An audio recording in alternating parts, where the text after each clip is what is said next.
JB 타임즈. 더마카와 함께 시선 집중의 문을 열겠습니다. 어서 오세요. 네, 안녕하세요. 더마카입니다. 오늘도 삐딱선 정신에 입각해서 주요 뉴스 챙겨드리겠습니다. 네. 맑은 하늘님이 JB타임즈 덕분에 사무실에서 아침 일찍 시작합니다. 더운 하루가 되겠지만 그래도 힘내서 열심히 일하겠습니다. 네. 건강 챙기시면서 일하세요. 네, 근데 우리 방송 들으려고 사무실에 일찍 출근하셨나 봐요. 그리고 사실 사무실이 제일 시원해요.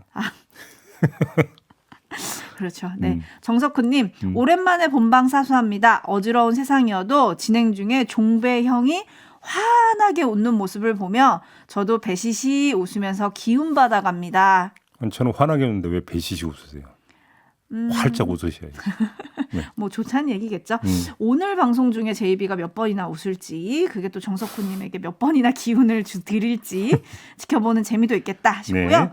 4207님, 광역버스 기사입니다. 오, 예. 김종배의 시선집중 3주년 티셔츠를 주셔서 오. 버스 안에 걸어두고 오. 자랑 겸 홍보를 하고 있습니다. 오. 지금 오. 유튜브로 함께 하시는 분들은 그 사진을 직접 보실 수가 있습니다. 옷걸이에 고이 걸어가지고 오호. 운전석 뒷부분에다가 걸어두신 거예요. 네. 손님들 반응이 매우 좋습니다. 사진 찍으시는 분도 있고요. 오. 본인도 신청했는데 못 받았다고 아쉬워하는 분들도 계십니다. 앞으로도 시선집중 홍보대사로 열심히 할 테니까요. 종배님도 삐딱선 정신으로 힘써주세요. 라고 보내주셨어요. 정말 더블 꽃배기로 감사드린다는 말씀 드리고, 저 티셔츠 속의 인물이 잘생겼다 이런 얘기는 혹시 안 들으신 바 없나? 그런 말씀은 없으셨고요. 아, 예. 네, 4207님 광역버스 기사라고 해주셨는데 몇 번 버스인지 정말 궁금합니다. 오늘 제일 반가운 소식이네. 그러니까요. 네, 지금 고맙습니다. 제시님이 저 버스 저도 타고 싶습니다라고 해주셨는데 네. 너무 감사합니다. 피디님께서 어떻게 시원한 커피라도 한 잔 싸주시길 바라고요. 네. 오늘 기분 좋게 출발하네. 네. 자, AS 타임 가시죠. 네, 어제 JB가 이 시간에 경찰국 신설을 담은 시행령 개정안이 일단 국무회의를 통과했기 때문에 일단 8월 2일 날 설치가 될 거다라면서 국회 이야기를 했습니다. 네. 이제는 국회의 시간이다 뭐 이런 얘기였는데요. 어제 아침에 국회 행안위 야당 간사 김교흥 의원과 인터뷰 중에 속보가 전해졌습니다. 네. 이번 주말 예정했던 14만 전체 경찰회의 취소 소식이었는데요. 시행령 개정안이 국무회의를 통과한 만큼 이제는 국회의 시간이다. 국회에서 입법으로 풀 문제라는 게 최초 이 회의를 제안했던 서울 광진경찰서 김성종 경감의 설명이었는데요. 네. 그럼에도 이제 지구대장 파출소장 회의는 예정대로 열겠다고는 했습니다만 뭐 경찰 지휘부에서도 경찰서장 회의 참석자들에 대한 징계 최소화를 언급하는 등 약간 이 경찰 내부의 대립은 뭐 소강 국면이다 이런 보도들이 오늘 아침에 있긴 했어요. 예. 제가 궁금한 건 JB도 언급했고 경찰들도 언급한 국회의 시간 여기서 뭔가 반전이 일어날 수 있겠느냐 이건데 어떻게 보세요? 경험치에 입각해서 말씀을 드리면 네. 이런 수순을 밟을 가능성이 있죠. 가장 쉬운 방법이 뭡니까? 권한쟁의 심판 청구를 내는 겁니다. 그렇죠. 그리고 결과를 기다려보자. 이러면서 손 터는 거거든요. 이게 이제 그 경험치고로 이제 쉽게 떠올릴 수 있는 수순인데 그렇게는 안 될 거다. 그래요? 왜 그러냐면 입법청원 냈잖아요. 냈죠. 그러면 90일 안에 심사를 마쳐야 되잖아요. 어떻게든지 결론은 내야 되는 거잖아요. 네. 강제적으로라도. 네. 그래서 그렇게 새길로 빠지기는 쉽지 않을 것이다. 그러니까 뭐 가가 되든 부가 되든 뭔가 결론은 나올 것이다. 라고 봐야 되는 건데 여기서 또 변수가 있죠. 헌법재판소에서 뭐 헌법 불합치 결정되는 법안도 안 고치고 몇 년째 묵혀두고 있는 게 국회 아니겠습니까? 네. 90일 안에 심사를 마쳐야 된다는 규정이 사문화된 규정인지 아닌지 이걸 또 확인할 수 있는 계기가 될 수도 있다. 이런 얘기가 되겠죠. 흔히들 국회의원들 일 안 하냐 이런 얘기 많이 하잖아요. 일 하실지 지켜보면 되겠네요. 그죠? 그렇죠. 네. JB타임즈 오늘 주목할 뉴스들 챙겨보겠습니다. 첫 번째 뉴스 어떤 건가요? 윤석열 대통령과 권성동 국민의힘 원내대표 간의 텔레그램 대화에 대해서 어제 2개의 해명이 나왔습니다. 자, 먼저 최영범 대통령실 홍보수석의 해명부터 들어보시죠. 사적인 대화 내용이 어떤 경위로든지 노출이 돼서 국민이나 여러 언론들이 일부 오해를 일으킨 점에 대해서는 대단히 이를테면 좀 바람직하지 않다, 유감스럽다고 저는 생각을 합니다. 네, 이어서 권성동 원내대표의 해명입니다. 사적인 문자 내용이 저희 부주의로 인해서 유출 공개되어서 국민 여러분들께 심려를 끼쳐드린 점에 대해서 당원 및 국민 여러분들께 송구하게 생각합니다. 사적인 문자가 본의 아니게 이렇게 유출이 됐기 때문에 그 내용과 관련된 질문에 대해서는 제가 확인하지 않는 것을 원칙으로 합니다. 제 프라이버시도 보호받아야 되기 때문에 그렇습니다. 이상입니다. 네, 두 사람 모두 뭘 강조했습니까? 사적인 점을 강조를 하지 않았습니까? 네. 제가 볼 때 근데 이게 말이 안 됩니다. 말이 안 됩니까? 네. 어떤 점에서 그러냐 하나하나 짚어보죠. 네. 사적 대화를 판정하는 기준은 두 개겠죠. 첫째, 사적인 내용인지 여부 이걸 봐야 되지 않겠습니까? 그렇죠. 근데 두 사람이 나눈 대화 내용은 대정부 질의에 대한 평가와 이준석 대표 징계 후의 당 상황에 대한 평가입니다. 대화 내용은 누가 보더라도 공적인 것 아니겠습니까? 그렇죠. 근데 이게 사적인 내용이라고 만약에 주장을 한다면 그 주장의 근거는 뭐가 되는 겁니까? 두 사람 사이에는 이런 대화를 나누면 안 된다는 걸 전제로 가는 것입니다. 네. 그러면 이건 부적절한 대화가 돼버리는 것이겠죠. 두 번째, 사적인 형식인가 여부가 있습니다. 이 문제에 대해서는 이렇게 한번 반문하면 답이 나올 것 같은데요. 서로 마주보고 회의해야만 그럼 공적 대화냐? 그건 아니지 않느냐?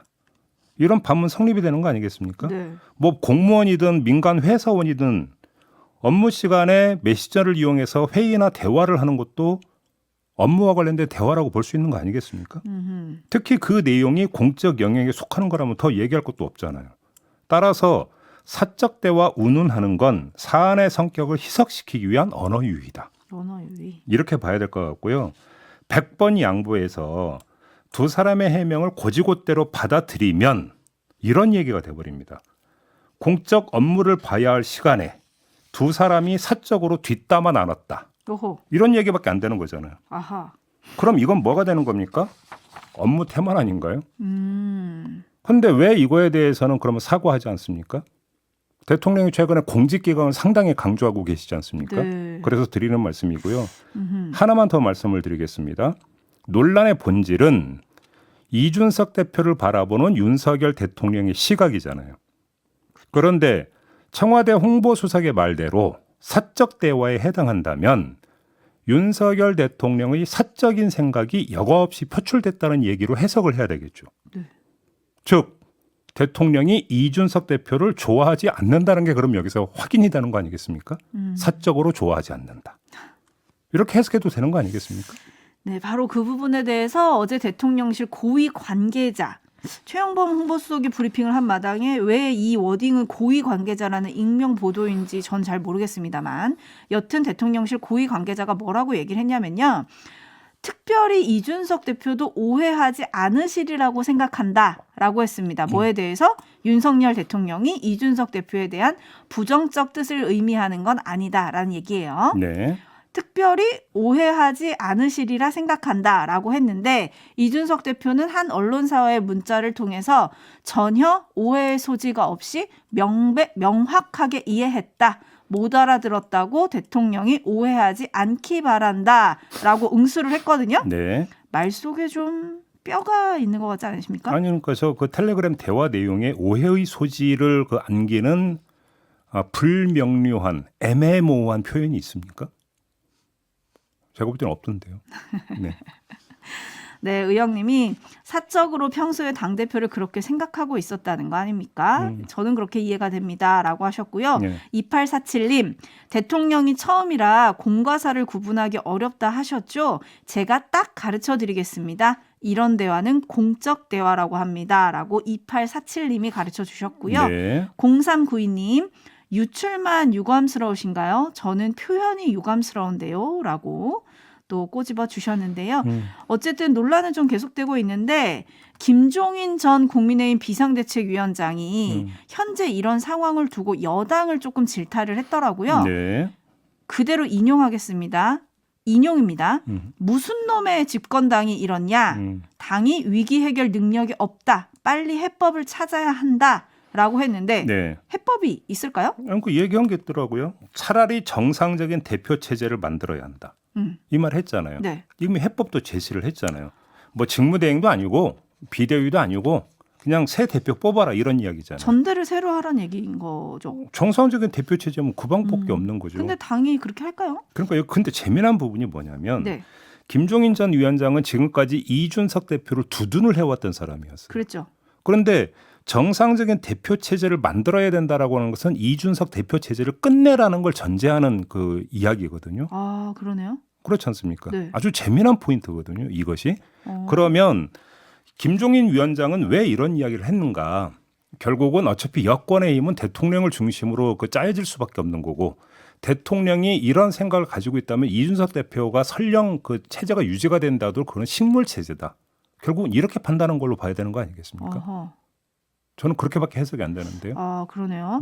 아, 그러고 보니 정권 초반부터 자꾸 이상한 일이 벌어지면 국정 운영에 동력을 찾기가 힘들다. 이런 얘기도 하긴 했습니다. 네. 근데 이걸 당에서 어떻게 받을지 또 어떻게 논의가 진행이 될지 시선 집중하도록 하겠습니다. 네. 제이비타임즈 다음 주목할 뉴스는 어떤 건가요? 어제 국회 정무위원회에서 국민의힘의 송석준 의원이 전현희 국민권익위원장에게 이렇게 물었습니다. 두 사람의 문답 잠깐 들어주시죠. 우리 전현희 위원장님, 윤석열 대통령 존경하십니까? 네, 국민들을 위해서 국가 책임자로서 그 역할을 충실히 하실 것을 믿고 그렇게 응원하고 있습니다. 그런데 존경하냐고요? 그분의 국정 철학, 이 전 대통령과의 차이 잘 알고 계세요? 네, 잘 알고 있습니다. 그러면 그 차이를 성실히 반영해서 제대로 윤석열 대통령을 보좌하고 그런 자세와 각오가 돼 있으세요?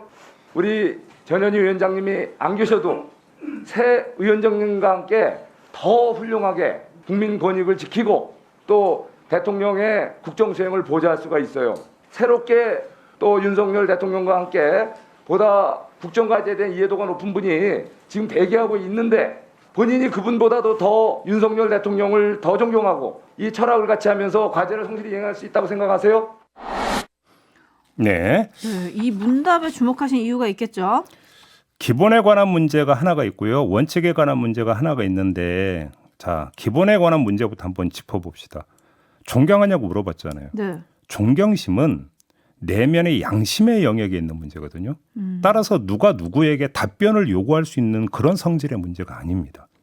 이건 여러 판례를 통해서 이미 정립된 것으로 저는 알고 있는데요. 근데 국회의원이 공개된 자리에서 이에 대한 답변을 요구를 했다? 이건 기본에서 좀 벗어나 있는 질문이라는 겁니다. 네.